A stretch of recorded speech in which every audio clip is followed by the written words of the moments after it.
বাংলাদেশের বর্তমান পরিস্থিতিতে সেখানকার বিভিন্ন নেতার মুখে ভারত বিরোধী মন্তব্য শোনা গিয়েছে।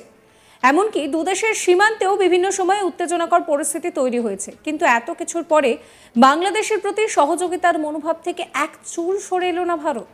আর কেন্দ্রীয় বাজেটে বিদেশি অনুদান থেকে তা এক প্রকার স্পষ্ট। এবারের বাজেটেও আগের মতোই বাংলাদেশের জন্য 120 কোটি টাকা অনুদান বরাদ্দ রেখেছে ভারত। একই সঙ্গে শ্রীলঙ্কার জন্য বরাদ্দ হয়েছে 300 কোটি এবং নেপালের জন্য 700 কোটি টাকা। পাশাপাশি আফ্রিকার দেশগুলির জন্য বরাদ্দ অর্থের পরিমাণ 200 কোটি থেকে বাড়িয়ে 225 কোটি করা হয়েছে। অন্যদিকে লাতিন আমেরিকার বরাদ্দ 90 কোটি থেকে কমে দাঁড়িয়েছে 60 কোটিতে। আবার আফগানিস্তানের জন্য বরাদ্দ গত বছর 200 কোটি টাকা কমিয়ে আনা হয়েছে 100 কোটিতে। একই সঙ্গে মায়ানমারের জন্য বরাদ্দ অর্থের পরিমাণ সেখানে 400 কোটি থেকে কমিয়ে 350 কোটি করা হয়েছে। তবে বাংলাদেশের জন্য বরাদ্দ অর্থের পরিমাণ একই রাখার বিষয়টা কিন্তু যথেষ্টই নজর কেড়েছে।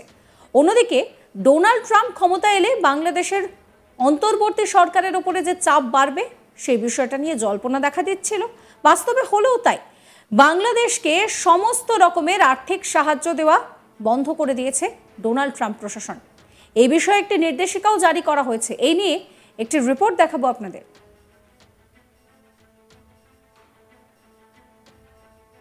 ডোনাল্ড ট্রাম্প মার্কিন প্রেসিডেন্ট বা আমেরিকার প্রেসিডেন্ট, তিনি আসার পরই তার একটা চরম সিদ্ধান্ত নিয়ে ফেলেছেন এবং যেটা নিয়ে খুব আলোচনা হচ্ছিল যে তিনি আসার পর, ট্রাম্প ক্ষমতায় আসার পর বাংলাদেশের পরিস্থিতি কিন্তু খুব খারাপ হতে চলেছে।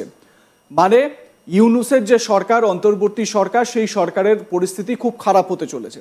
দেখুন, ব্যক্তিগতভাবে ট্রাম্প ইউনূসকে পছন্দ করেন না, কারণ এই ট্রাম্পের এগেনস্টেই ফান্ডিং করেছিলেন মোহাম্মদ ইউনূস, হিলারি ক্লিন্টনকে সাহায্য করেছিলেন। এটা আমরা মোটামুটি সবাই জেনে গিয়েছি এতদিনে। এবারে যে নিয়ে খুব চর্চা হচ্ছিল, মানে 20 তারিখ আসলে এটা হবে, 20 তারিখ আসলে ওটা হবে, এই যে চর্চাগুলো হচ্ছিল, সেই চর্চা কিন্তু এবারে দেখা যাচ্ছে অনেক দূর, তার একটা সুদূর প্রসারী একটা বিষয় সামনে এসেছে। কিভাবে? তার কারণ হচ্ছে মার্কিন যুক্তরাষ্ট্রে বা আমেরিকা যুক্তরাষ্ট্রে ডোনাল্ড ট্রাম্পের যে অ্যাডমিনিস্ট্রেশন, সেই অ্যাডমিনিস্ট্রেশন একটি সিদ্ধান্ত নিয়েছে, একটি বড় ঘোষণা করেছে। কি ঘোষণা করেছে আমেরিকার এই মুহূর্তের সরকার? ঘোষণা করেছে যে আমেরিকার যে এড বা আর্থিক সহায়তা বাংলাদেশকে, সেই সমস্ত সব আর্থিক সহায়তা বন্ধ করা হচ্ছে। একেবারে ঠিক শুনেছেন, সেই সহায়তা বন্ধ করা হচ্ছে, এইটা সিদ্ধান্ত নেওয়া হয়েছে। এবং এর জেরে মোহাম্মদ ইউনূসের গভর্নমেন্ট যে একটা ভয়ঙ্কর বিপদের মুখে পড়তে চলেছেন, সেটা নিঃসন্দেহে বলা যায়। এবারে আমি আপনাদের যে বিষয় নিয়ে ব্যাখ্যা করব, যেটা নিয়ে বলবো এবং যে বিষয় নিয়ে আলোচনা করব, তার জন্য আমার সঙ্গে এই মুহূর্তে অনলাইনে সরাসরি যোগ দিয়েছেন বাংলাদেশের বিখ্যাত সাংবাদিক সুশান্ত দাশগুপ্ত, যিনি আমাদের আজ তাক বাংলার শোয়ে আসেন এবং নিজের মূল্যবান বেশ কিছু বক্তব্য রাখেন। সুশান্ত দা, আপনাকে অনেক অনেক স্বাগত আজ তাক বাংলায় আরও একবার। আপনার কাছে যেটা প্রথম প্রশ্ন সুশান্ত দা, সেটা হচ্ছে গিয়ে এই যে বাংলাদেশের যে এড বা আর্থিক সহায়তা বন্ধ করা হলো, এটা তো শুধুমাত্র মার্কিন মানে আমেরিকার সরকার, তারা তো তাদের মতন করে একটা সিদ্ধান্ত নিয়েছে, সেটাও হতে পারে। আপনার কি মনে হয় যে এর নেপথ্যে সুদূর প্রসারী কোনো একটা ভাবনা চিন্তা রয়েছে?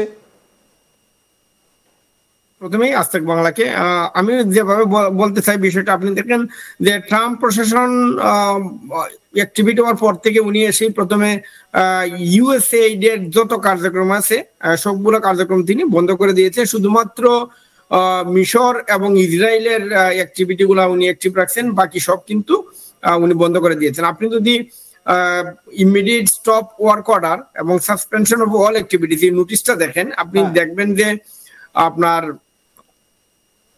এগ্রিমেন্ট অফিসার রিচার্ড অ্যারন, উনি যে চিঠিটা বাংলাদেশকে দিয়েছেন, এখানে ক্লিয়ারলি বলা আছে যে immediate stop suspension of all activities, মানে বাংলাদেশে যত ধরনের অ্যাক্টিভিটিস আছে ইউএসএইডে সবগুলো তিনি বন্ধ করে দিয়েছেন।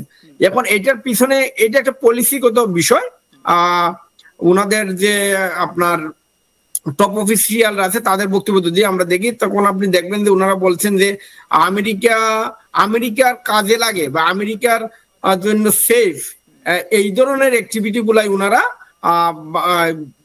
সারা বিশ্বে ওনারা অ্যাক্টিভ রাখবেন, বাকি সব কিন্তু তো ওনারা আবার রিভাইভ করবেন না। তো এইটার পিছনে উনি এখন ওনাদের পলিসিগুলো রিভিউ করবেন। এবং আমি মনে করি যে বাংলাদেশের বর্তমান যে অবস্থা, এই বর্তমান অবস্থায় ট্রাম্প প্রশাসন এইটা আবার রিভাইভ করবে কিনা এটা নিয়ে যথেষ্ট কারণ আছে। তো আমি এই কারণগুলোর ব্যাখ্যায় আসবো সুশান্তদা আপনার কাছে, তবে তার আগে আমাদের ভিউয়ার্সদের সেই চিঠিটা একটু দেখাই। ট্রাম্প অ্যাডমিনিস্ট্রেশনের, আমেরিকার বর্তমান যে শাসনভার যার কাঁধে, সেই ডোনাল্ড ট্রাম্প অ্যাডমিনিস্ট্রেশনের যে চিঠি, এই দেখুন, ইউএসএড বাংলাদেশ, মানে বাংলাদেশের জন্য যে সহায়তা দেওয়া হয় সেটা। প্রথম প্যারাগ্রাফটা যদি দেখেন তাহলে কিন্তু খুব ভালো করে বুঝতে পারবেন। লেখা রয়েছে ডিয়ার ইমপ্লিমেন্টিং পার্টনার, এবং সেখানে লেখা রয়েছে this letter serves as a directive to all USAID Bangladesh implementing partners to immediately stop, seize and or suspend any work performed under your respective USAID Bangladesh contract। মানে হচ্ছে বাংলাদেশের সঙ্গে এতদিন পর্যন্ত যে সমস্ত চুক্তি ছিল আর্থিক সহায়তা করার ক্ষেত্রে, সেই সমস্ত সব চুক্তিকে বা সেই সমস্ত সব কিছুকে ইমিডিয়েটলি, মানে দ্রুততার সঙ্গে বন্ধ করা হলো এবং সাসপেন্ড করা হলো। যে সমস্ত কাজ সেখানে হচ্ছিল সেগুলোকে সাসপেন্ড করা হলো। অর্থাৎ বাংলাদেশ সরকারকে পুরোপুরি আর্থিক সহায়তা দেওয়া বন্ধ করলো আমেরিকার সরকার, ট্রাম্পের অ্যাডমিনিস্ট্রেশন। এটা একেবারে স্পষ্ট। আমাদের ভিউয়াররা দেখতে পাচ্ছেন সেই চিঠিটা, যেটা ট্রাম্প অ্যাডমিনিস্ট্রেশনের তরফ থেকে জারি করা হয়েছে। এবং প্রেসিডেন্ট ট্রাম্প আসলে যে এরকমই কিছু স্টেপ বাই স্টেপ ডিসিশন নিতেন, সেটা কিন্তু খুব স্পষ্টভাবেই বোঝা যাচ্ছিল। আমি এই বিষয়টা নিয়ে আমি আরও একবার সুশান্তদার কাছে আসবো। সুশান্তদা, দেখুন, যেটা নিয়ে আমাদের খুব আলোচনা হচ্ছিল যে 20 তারিখের পর থেকে একেবারে আমূল বদলে যেতে পারে বাংলাদেশের পুরো সিনারিও, তার একটা প্রথম স্টেপ, মানে একটা ঝলক আমরা দেখলাম বলা যেতে পারে। এর পরপর কি অপেক্ষা করছে? আমি একটু কিছু পরিসংখ্যান আপনাকে দিই, আপনি বুঝতে পারবেন যে আমাদের কি হতে পারে। সেপ্টেম্বর মাস পর্যন্ত, 2024 সেপ্টেম্বর মাস পর্যন্ত যে ইউএসএইড এর পরিসংখ্যান ছিল, তারা বলছিল যে 954 মিলিয়ন ইউএস ডলার তারা বাংলাদেশকে দিবে 2021 সাল থেকে 2026 সাল পর্যন্ত। মানে এই 5 বছরের জন্য প্রায় 954 মিলিয়ন, 954 মিলিয়ন ইউএস ডলার তারা বাংলাদেশকে দিবে। তো এর মধ্যে কিন্তু তারা 425 মিলিয়ন অলরেডি তারা ডিসবার্স করছিল, এবং তারা বলছে আরো 202 মিলিয়ন ডলার তারা এক্সট্রা দিবে, এটা গত সেপ্টেম্বর তারা ঘোষণা করছিল। এখন আপনি দেখেন বাংলাদেশের বেশ বড় কয়েকটা বিষয় ইউএসএইড এর উপর নির্ভরশীল। এখন এই যে প্রায় 954 মধ্যে মাত্র 425 মিলিয়ন তারা ডিসবার্স করছিল, এবং আরো 202, তার মানে প্রায় 1200 মিলিয়ন ডলার বাংলাদেশে দেওয়ার কথা ছিল 5 বছরে। তার মানে এখনো দেখেন 1200 থেকে যদি আমরা 400 বাদ দিই, প্রায় 800 মিলিয়ন ডলার এখনো কিন্তু বাংলাদেশে আসবে না। সাবস্ক্রাইব করবেন আজ তাক বাংলার ইউটিউব চ্যানেলকে, ফলো করতে ভুলবেন না হোয়াটসঅ্যাপ চ্যানেল, এবং অবশ্যই এই ভিডিও সংক্রান্ত মতামত কমেন্ট সেকশনে গিয়ে শেয়ার করবেন।